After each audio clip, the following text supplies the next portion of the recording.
I've spent most of my days trying to figure out what makes a successful podcast and how to grow a profitable one. So we're going to talk about some of those things today. We're also going to just make sure that we are in all the right places. So just give me a moment as I double check everything here. Looks like we are ready to go live and we are here. So we're, depending on where you're catching this, would love to know where you guys are tuning in from. And if you have a show, throw that into the comments down below. Like I said, my name is Hector Santi Esteban, and I have a podcast production company. I host 3 shows myself, and I am way too nerdy and passionate about podcasts. So let's get right into it. And we've got our topics over here on your guys' left. And so I haven't so I figured it out this time. So it's right here. Oh, a little lower, a little lower, a little lower, right there. So we're going to talk about why podcasters are your best bet. And if you're looking to grow a show, which is the topic for today, we're going to talk about why podcasters are going to be your best friend and why that should be the thing that you spend the most time focusing on. The second thing that we are going to talk about is how to actually find those shows, how to actually find shows to collaborate with, and then we're going to talk about what to actually say to get things going. So I want to just check in here, and sometimes, I mean, technology has been so freaking clunky for me today, and it hasn't been my day on the tech side. So if you guys can hear me and you guys things are coming in okay, let me know. Let me know if you guys are hearing me okay. If things get choppy, if things get weird, if you can't hear me or see me or it goes blank, you can always go to our YouTube channel. So this is streaming out on YouTube. We're also streaming out on Facebook, Twitter, and LinkedIn here. So if you're catching this on LinkedIn and it's kind of a pain in the butt, head over to YouTube, search for my name, Hector Santi Esteban, and you can watch the live there as well. Otherwise, I'm excited to get into today's topic, and if you have questions, throw those down there. We'll get into them as well. Now, I'll take you back. I started my journey into podcasting as a marketer. You know, there are some people I think about, some legends like Rob Greenlee, or some legends. Who else is kind of in the I think about David Sias, people who have been in the audio space for decades. That's not me. I was a marketer. I was a digital marketer. I was an online marketer up until about 2015. I was in sales, and then I transitioned into the online space when found out I was going to have my first kid, and really did everything under the sun to try and figure out how to make money doing this online stuff. What I found that I really enjoyed doing was interviews. And so it started out as Facebook Lives back in the day. I was doing, similar to like this, I was doing Facebook Lives and YouTubes, and I had a Facebook group, and I really enjoyed the conversation aspect of it. What I wished I had done back then was I wish I had put it on podcasts, right? I wish I had got it on Apple and got it on some sort of RSS feed, which I didn't do. But in any case, started there, right? And then eventually we started to put out these kind of clips on social media, and we were promoting our show and promoting, it was at that time kind of like a YouTube channel. But then people kept asking us, hey, can you help us create those social clips? Can you create those videos? Can you help us with that? And so we started doing social media for a number of podcasts.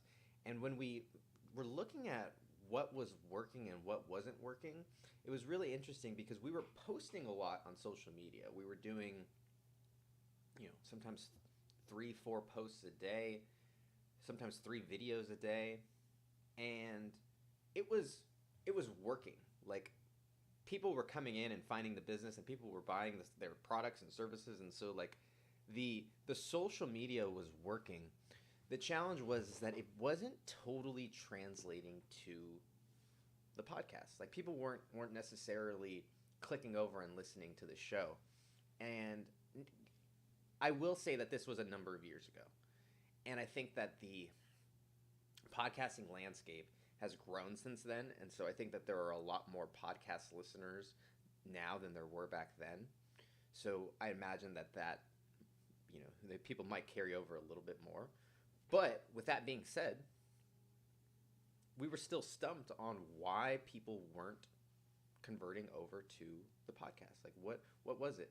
And for a while we were kind of, throwing a bunch of stuff at the wall, but eventually we realized that people who are scrolling on Instagram, they're not usually looking for a podcast to listen to. People who are scrolling on LinkedIn aren't always looking for a podcast to listen to. And so by posting on social media, we were trying to convince people who may or may actually not have listened to podcasts. And so that was a big aha moment. The second aha moment was when I ran into our head of production, who he has a podcast called The Jury Room, and they're, I think, over 120 some odd thousand downloads. And it's obviously a true crime podcast, and he grew that show almost exclusively through collaborating with other shows. Now there was some social media sprinkled in, no video really, but it was all through collaboration with other shows.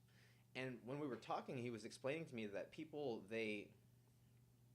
there's a it's a very high crossover, right? If you're on Instagram, I mean, the chances of you listening to podcasts are, I don't know, if it's high, 50, 60%. But more likely it's like 20 or 30, right? Not a lot. Whereas if you're a podcast listener and you're listening to a podcast, there is 100% chance that you listen to podcasts, because you're listening, like, that is the, by definition, like, who and what you are.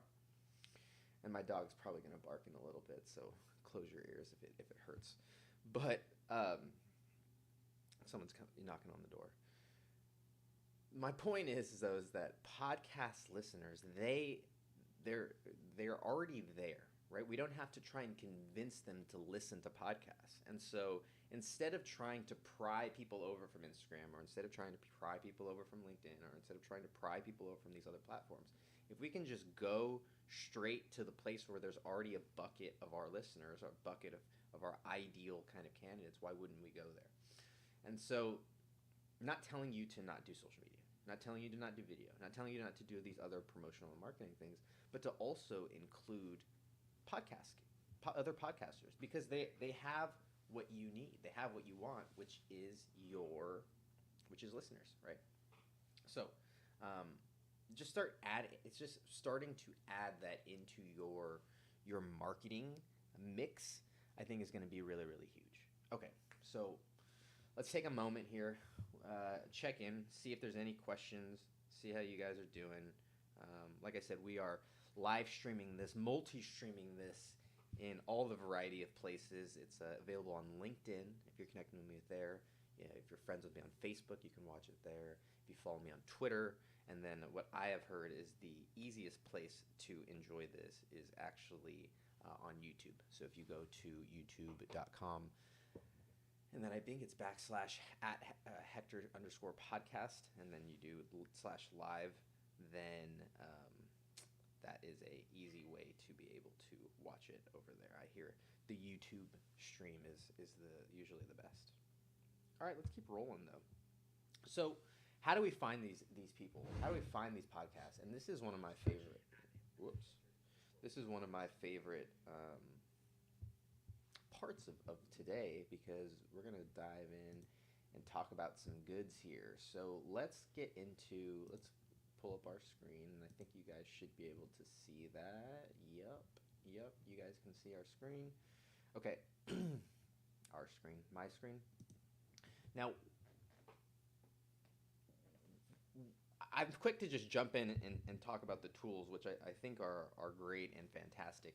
But before that, know that there are a lot of places where you can find podcasts, right? And the tool that you use isn't going to make and break the process. What's going to be more important throughout the process is that you are clear on who it is that you're going after, and that you're clear on who it is that you're targeting, what type of shows that you really want to collaborate with. And I guess just to talk on quickly on that, so a quick point on that, a quick point on finding the right shows is, you want to collaborate with, you want to find podcasts that are both in your niche and what I would say tangential to your niche. If you're a a true crime podcast, yes, it's definitely helpful to collaborate with other true crime podcasts because you know that if they listen to true crime podcasts, it's likely and it's possible that they might also enjoy your show. The other side of it, though, is that a lot of true crime podcast listeners also listen to other podcasts, or a lot of business show podcast listeners listen to health shows, and a lot of people who listen to relationship podcasts also listen to gardening shows. I mean, there's a lot of different people are very diverse, right, and very I don't want to say obviously they're unique, but they're very diverse in their show selection, and it's oftentimes very personal to those people. And the more that you can think about who is your ideal listener, what other types of interests might they enjoy, the better collaborations that you could potentially find.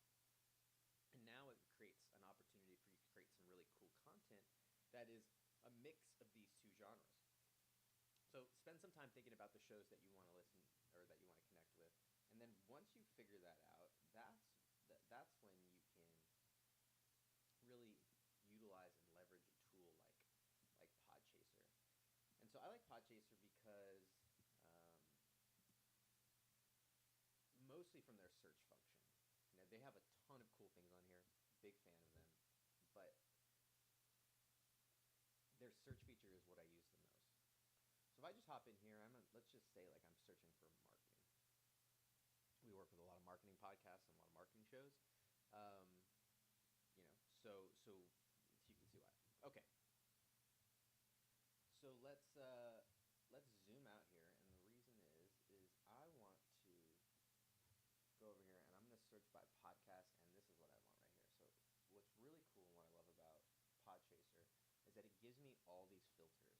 So I can filter by category, I can filter by whether or not they're active or not, their language, when their first episode was, when their last one was, how long their episodes are. The ones that I like to do are the number of episodes, because I know that if someone is in a certain range of episodes, then it usually speaks to their commitment and their experience level. If they're, over 50 episodes, there's usually a level of, figured it outness that they've kind of gone through already.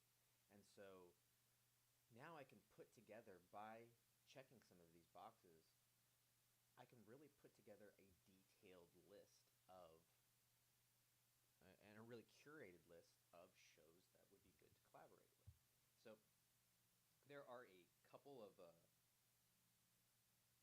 there are a couple more tools that I'm going to release or mention on tomorrow's newsletter. So if you're not subscribed to the Podcasting Success Secrets newsletter on LinkedIn, make sure you guys go get subscribed to that. But we're going to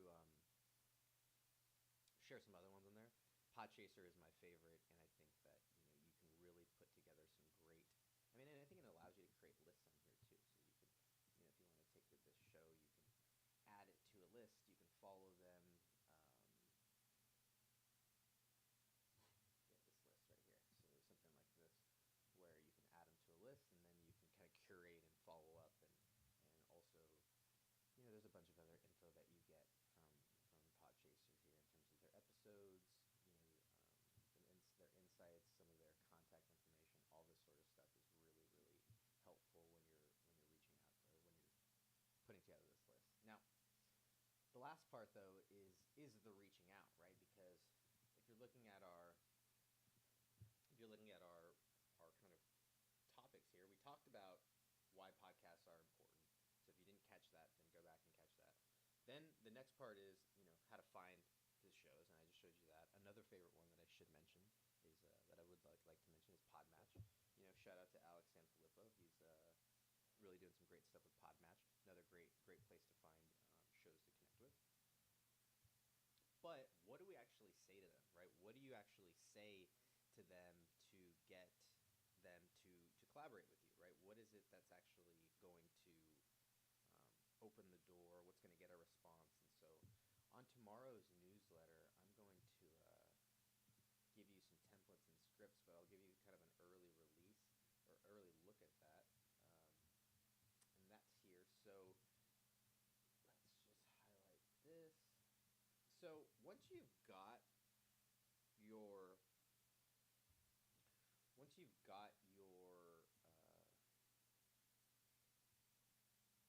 list of shows. And what I would mention before that is that you're going to have to reach out to enough people. You're going to have to give it some time, and like you're just going to have to do enough of it, right? Reaching out and sending this message to one, two, or even five people isn't going to guarantee you necessarily like any results or anything that moves from it. Now, if you send 50, you're definitely going to see some results. But what I might encourage you to do is, can you do that 50 over, say, I don't know, could you do 10 a week? So that's 5 weeks. So that's like a month, right? Could you send out 50 requests for in a month?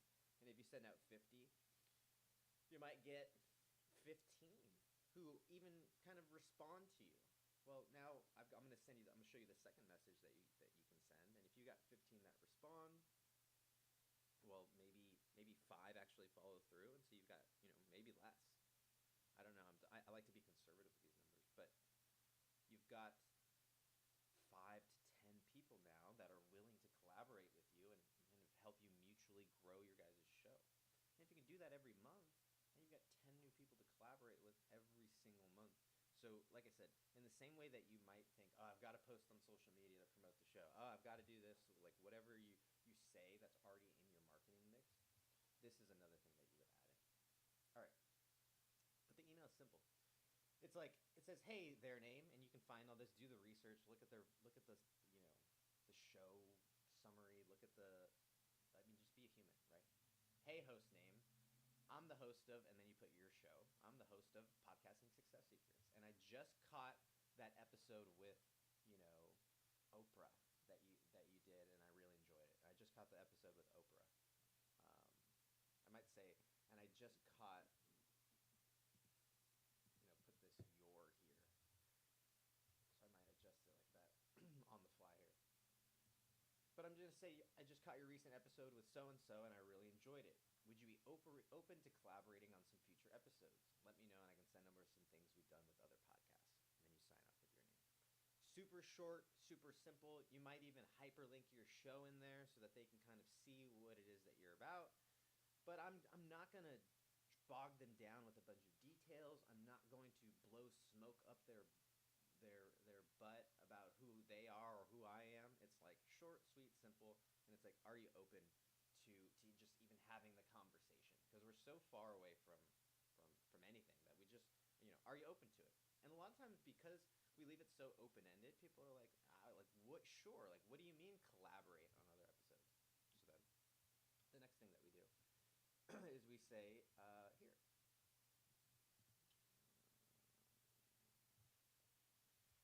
They might say, "Yeah, sure. What is it that you guys like? What are you thinking?" And so that's where we send this. I'm trying to fit this into a page, but it looks like we're gonna get this part.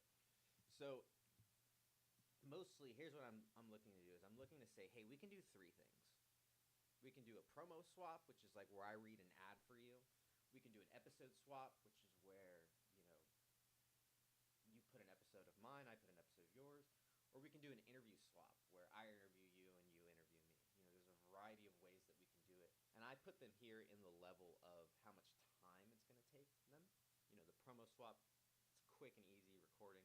The episode swap, same thing, because you're just giving them an episode of yours, they're giving you an episode of theirs. This works really well for shows like feed drops, which is like a weird name for it. I don't think it's a very good name. It means something different if you're a farmer. So it's a weird name. But episode swap is like, I don't know, it sounds simple, right? Let's swap episodes. You put an episode of mine on yours, I'll put an episode of yours on mine. And one thing that I note in the newsletter here that's dropping tomorrow is that you don't have to keep them up there forever. You don't have to have the swaps up there forever. It can be up there for a month or a quarter or a year or however long you decide that you want to do it. But that's it. And you just rinse and repeat. And I know like for some of you guys are seeing the picture and you're like, wow, this is incredible. This is the blueprint. For some of you guys, it's still not, the dots probably aren't being laid out. I'm not doing the best job of showing you the potential of what this can do. And I think that's really what I missed today, which we'll probably, cover, later on. But if you you want to grow your show and you want to take your show from 100 downloads an episode or 200 downloads an episode to or 500, 1,000, like wherever you're at, by collaborating with other shows of size, that are around your size, you're gonna grow it consistently. And another thing about this kind of method is that it's not a home run, like like program, right? It's not going to drastically. I mean, it can like really put some, like there are swaps that you'll do that you'll see a huge spike in downloads. And is that going to be like the case? Um, I it won't always be like a huge spike like you've never seen. Sometimes that'll happen, yes. But what you'll notice is that each time you do a swap, there'll be a little increase and a little bump and a little nudge and a little nudge, and it'll go up and up and up and up. And I like to think of this as like, you know, hitting singles, right? I don't like to use like a ton of baseball analogies or like ton of sports analogies because not everybody gets them. But this is the slow and consistent way that can really that like is going to work, right? Social media can be a crapshoot. Paying for ads can get expensive. Collaborating with other podcast hosts is like, not that it's the closest thing to guaranteed, is what I would say. So appreciate y'all. I'm gonna try and keep these tighter. I've been known to ramble on these live streams, but perhaps it's just my own need for validation and such. But if you guys have questions, definitely throw them down there. I'm gonna see if it lets me see any of the questions. For some reason, it doesn't let me see any of the comments here live, so we'll have to fix that. But appreciate y'all, and make sure that you guys are subscribed to the Podcasting Success Secrets newsletter that comes out on LinkedIn. We're going to be putting it out weekly, and or about weekly, and it'll have all the stuff that I know that you guys can utilize and leverage for your own gains. All right, y'all. I love you. Appreciate you being part of the pod fam. I'll see you on the next one. Later, fam.